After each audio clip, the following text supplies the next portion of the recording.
میں پچھلے کچھ دنوں سے عید سے پہلے ہی مجھے بخار تھا، تو میں نے پہلے ٹیسٹ کروایا تو ڈاکٹروں کو لگا کہ مجھے جانڈس کی تکلیف ہے، تو پھر مجھے انہوں نے کمپلیٹ ریسٹ کے لیے کہا، وہ ریسٹ بھی ہو نہیں سکا، تو انہوں نے کہا کہ نہیں، اگر یہ ہو تو یہ بڑھے تو پھر آپ کو 2-3 ہفتے ریسٹ کرنا پڑے گا۔ تو اس کی وہ میڈیسن لے لی، کوئی خاص فرق نہیں آیا۔ پھر ٹیسٹ کروایا تو وہ جانڈس نہیں نکلا، وائرل فیور تھا۔ تو پچھلے کئی دنوں سے جو مجھے یہاں ملنے بھی آتے رہے، تو ان کو بھی میں نے کہا یار میری اگر ایسی سچویشن ہو تو میرے لیے کمپین کرنا بھی مشکل ہے، الیکشن لڑنا بھی مشکل ہے۔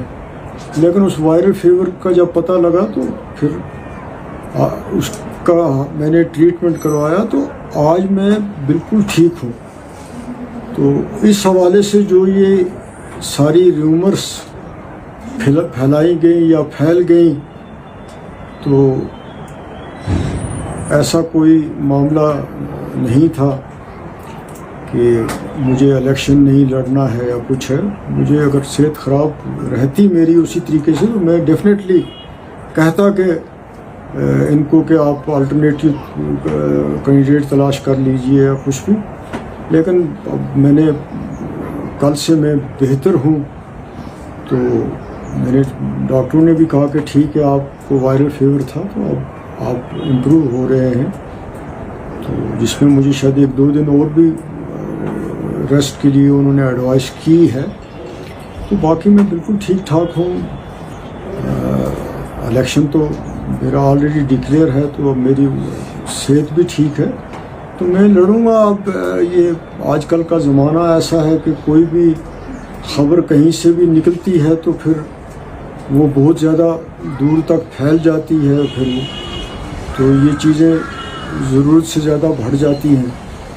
تو وہی سن کے عمر صاحب بھی یہاں آئے، تو وہ بھی کوئی میرے ساتھ سیاسی بات کرنے نہیں آئے تھے، وہ بھی میری خبر گیری کرنے کے لیے آئے تھے۔ تو میں نے ان کو بھی کہا کہ آپ کو تکلیف کرنے کی ضرورت نہیں تھی، لیکن چلیں ان کی اس لحاظ سے بابا نگری کی وانگت کی سیر بھی ہو گئی۔